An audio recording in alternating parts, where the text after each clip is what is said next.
Chip and I are aware that there's a lot more to this story, and we think it's going to get straightened out. Let me express my extreme disappointment with you, Mr. Poole. You are on bond for an evading arrest, a criminal mischief. You've picked up an aggravated assault of a family member and now a terroristic threat.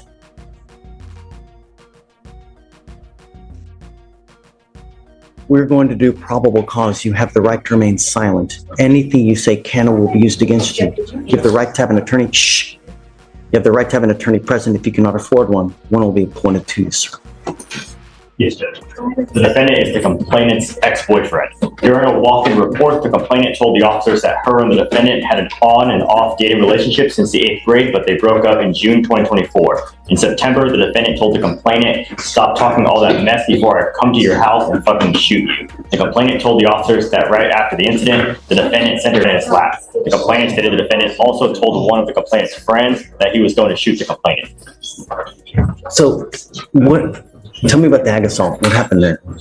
Your Honor, in the ag assault, one moment. In the criminal mischief, is it with the same complaining witness as well? The criminal mischief's from a prior event where we had experimented trying a drug and kind of got crazy and broke stuff with it. Yes, Your Honor. And then for the aggravated Completely assault, unrelated. it says the complainant and her friends went to a party, and at the party they saw the defendant trying to get in, but was ultimately turned away. Many people were there already. While walking, the complainant ignored the defendant, and the defendant stated, "Are you going to apologize?" And the complainant kept walking. The defendant began cussing at the complainant and said, "I got it on me." And the defendant said the complainant said at that time, the defendant got a pistol from his ankle and pointed it at her.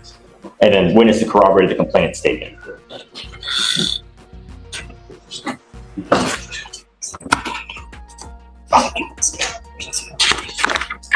And Your Honor, there's also a pending terroristic threat out of Galveston as well for the same complaining witness. Yes. Did you know about this? I did not know about that. Do you have an open case in Galveston as well? I think, Mr. Poole, that you are a complete and utter danger to our society. And I'm going to do everything in my power to protect Harris County from anyone that does any kind of damage whatsoever. I am now revoking your bonds on both of your other cases. Goes with you. I'm sorry. As much as I love you, it's unacceptable the way things have been going. And I think that you don't get the message. And now I hope you do. But I am now going to give you home confinement. You're not allowed out if you bond out of jail. I'm going to make your bond sky high. I think that you're a complete and utter danger to everyone. You flaunt our bond conditions, and it truly sad, Mr. Poole, because you have but one life, and when you have a gun, and when you start using that, God forbid that you do some irreparable damage, that you dig yourself into a hole where you're looking at 50 to 60 years in prison, perhaps life. 99% of people that are in jail are there because they have no self-control. They either use something, they are on something, and they get upset. They wig out without thinking, if I say this, what's going to happen? If I do this, what's going to happen? It's unacceptable. And now I will do everything, like I said, in my power to protect Harris County. So if you do get out, you must remain home confinement. You're not allowed out. No weapons, no contact with any of the complaining witnesses whatsoever, no dope, no alcohol. Anything else? I mean, what does he do? He's a student, Judge. He's a high school student. So I don't know what to tell you, man. I mean, he scares me. Understood. And Chip and I are going to put some things together. I think that there's a different scenario really going on than what this reflects in the probable cause statements. And we're going to bring that to the prosecutors. If you have something that shows me different to what they have, I'm all ears. Understood. And with your permission, Judge, if we'll get some time to put that stuff together, we can perhaps readdress the bond. Yeah, absolutely. And I never want to see a kid lose out on school, because to me, it's the most important thing in life, Understood. If we do home confinement, can there be an exception to that when he's at school and he just has to report immediately back to his home? Is he like in high school? It's a high school. In high school. I mean, Yeah, Judge, he's actually currently, because of this situation, doing online school, so he'll be able to do it from home. Oh, okay, good. Disregard. There we go. Are you mom and dad? Come on up. Come up.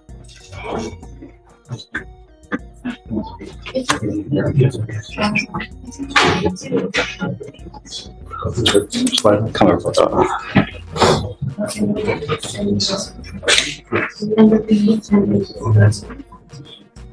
Thank you so much for coming.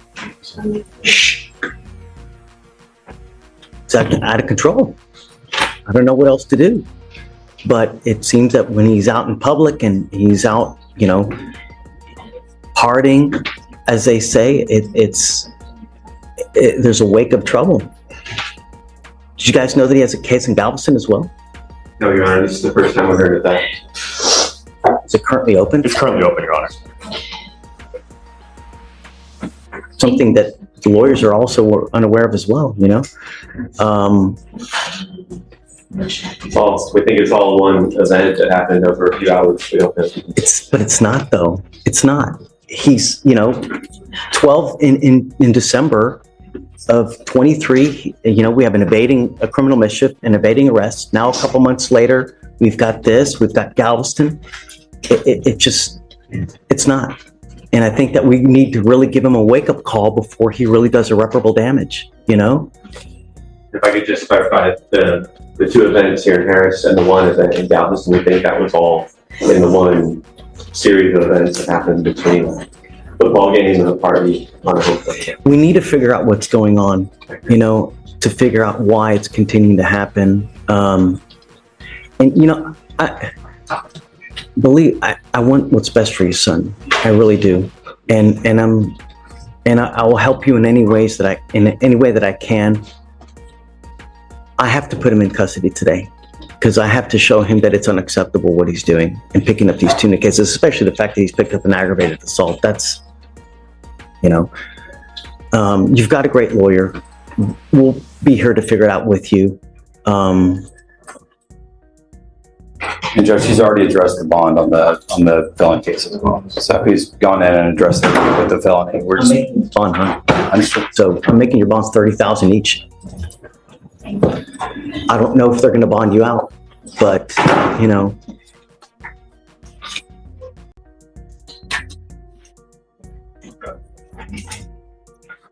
if you do get out, you better be on your best behavior, and you are not to go anywhere. What I'd like to do is, I'm going to take him in now. I'd like to do an evaluation. It's called a TRAS to see what the best way of going forward. We have clinicians that can sit there and evaluate him, talk to him, figure out what's going on, and perhaps boot camp is the right way. Perhaps, we have these other things that we have at our disposal to see how we go forward, because I just don't know. I don't know what's going on in his life. I don't know what he's doing, what he's taking, We did already as part of the PTI, and they do want to increase him to what? Say it again? They want to increase his level of supervision to YMAX. Who say that? The felony court? No, misdemeanor, but this is a part of the PTI. He's already completed the TRS this year, so because of the new law violations and how things they kind of are, they want him to do YMAX. Did you hear that? I did. Judge, again, I think that these probable cause statements are giving a skewed picture of what's So really that's going right. Let's not put the cart ahead of the horse. We'll give you time. And then if you see something different, just come back and let me know. Okay. Do you have any questions? No. If you need anything, always come back. We're here. We'll help you out in any way that we can. And sometimes some kids are harder to reach, but we'll do everything on our power to reach them one way or the other. So we got you. Okay. We'll take care of the other. Okay. All right. He goes with you. Oh yeah. I'm going to do a mow-up. So hold on, Stephen, hold on. Mr. Poole, I'm entering in what's called the magistrate's order for emergency protection. that identifies SM as a protected individual. You're not to commit family violence or an assault against this person, commit an act in furtherance of an offense under section 42.072 of the Texas Penal Code, which is the stalking statute. You cannot threaten, harass, use another person to communicate a threat or harassing behavior. You cannot be in possession of a weapon or go within 200 feet of where this person works. If you violate this court order, the state can and will file a violation protective order, and you violate those conditions, I can have a hearing to hold you at no bond. Zero bond, and I will do it in a heartbeat to protect every person of Harris County. Do you understand, Mr. Poole? Okay? All right, we'll have him sign it, and then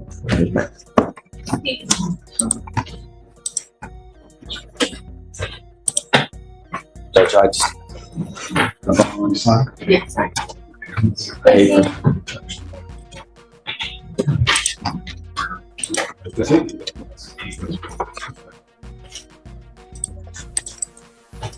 you know that they are 100. That's on to him. You know that they're 100% going to? What do you want? I don't know. I understand the benefit of expressing the gravity to him of having him go into custody and have to bond out, get processed through the jail, and spend the night in jail.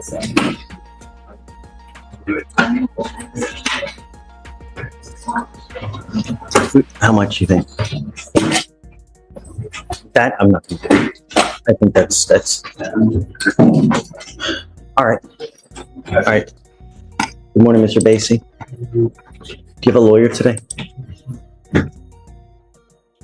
What are you doing about that? What are you doing about that? Like the first time I came, I tried to get to a teacher, but she was already talking to somebody to let you know that I ain't got that type of money for a lawyer. Did you talk to any lawyers? I tried, but they all like five. I ain't got that type of money. How many lawyers did you talk to? I called a few of them. What's a few? A few is two. Several is three. Couples two. Several is three. How many did you talk to? What do you do for a living? I was working. So what are you doing now? You're not still not? Are you working now? Why not? When is the last time you've had a full-time job? You've never had a full-time job? The job I had paid on the table. You were doing what? I had paid under the table. How old are you? 34. You're 34 and you've never had a full-time job? Did you graduate from high school? So what are you planning on doing with the rest of your life, Mr. Basie? And why do the people of Harris County get to pay for a lawyer for you when you do nothing all day? How is that fair? Why do I have to pay for your lawyer?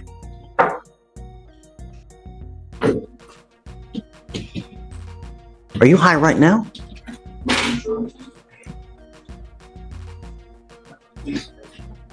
So tell me, how is it fair that you get to sit at home, play Xbox all day, and everybody here gets to pay for your lawyer?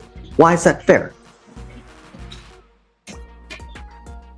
So what do you do all day, every day?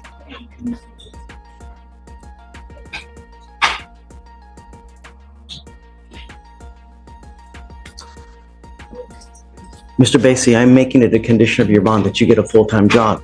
And I'm going to bring you back in 2 weeks, and I want to see what you have done to get a job. If you've done nothing, it's not going to go well. But I don't understand why the people of Harris County get to pay for a lawyer for you when you do nothing all day.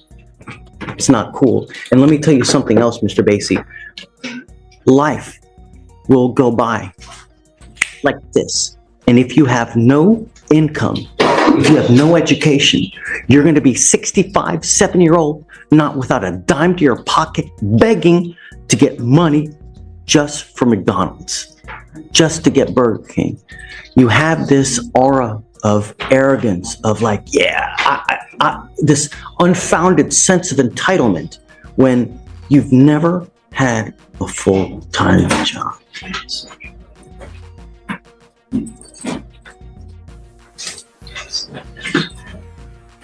I'm sending you now for a drug test. I want to know what, if anything, is in your system. I'm going to send you down. You're to come right back. If you fail to take the drug test, or if you don't fail to come back, I'm going to revoke your bond and I'm going to make you high. Do you understand? Not only that, but I'm going to bring you back in 2 weeks and I want to see what you've done to get a job. Take a seat for me. Cabrera, page 6.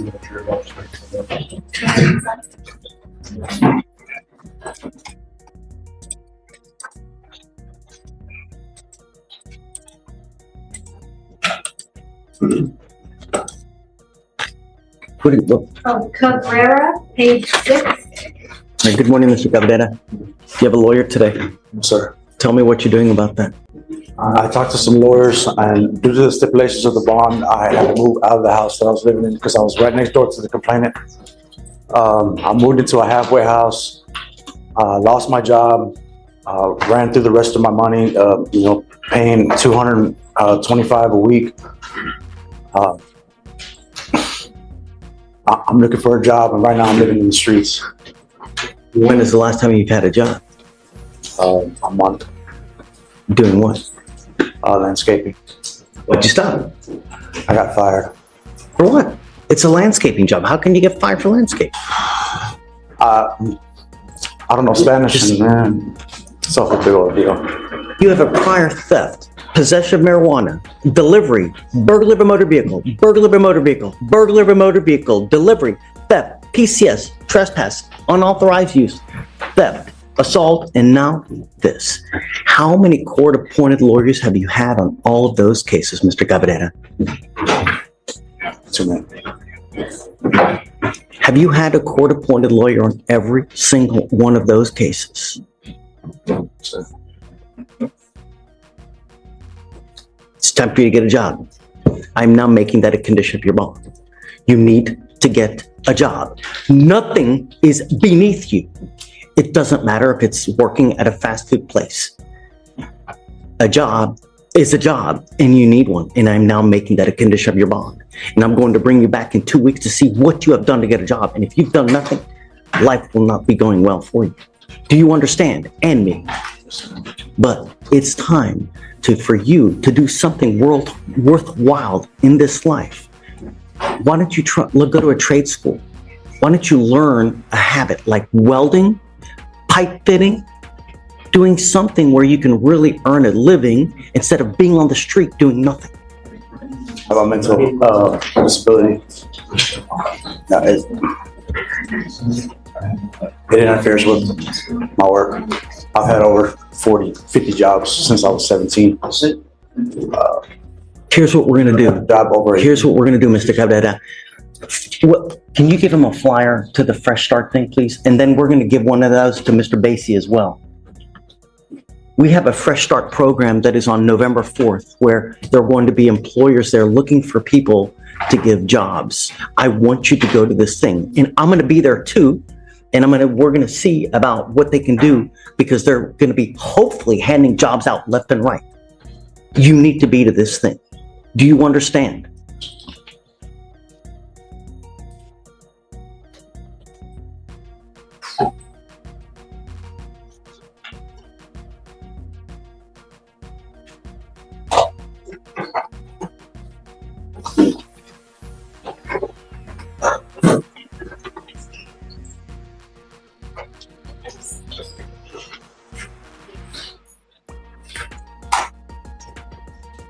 What date is it again?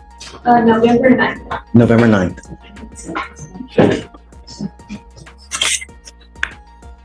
You know what we need to do is we need to now make a list, because this is probably like the 4th or 5th person that we've told to come to this Fresh Start. So, and I don't want to forget who it is. So let's.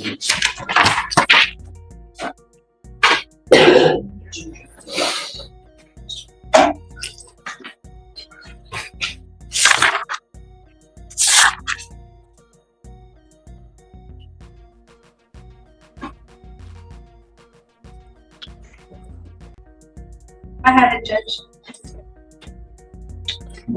Did you, the other ones as well, or no? Just the two from today. Yeah, okay. And then I'll start making a list. I'm gonna go by.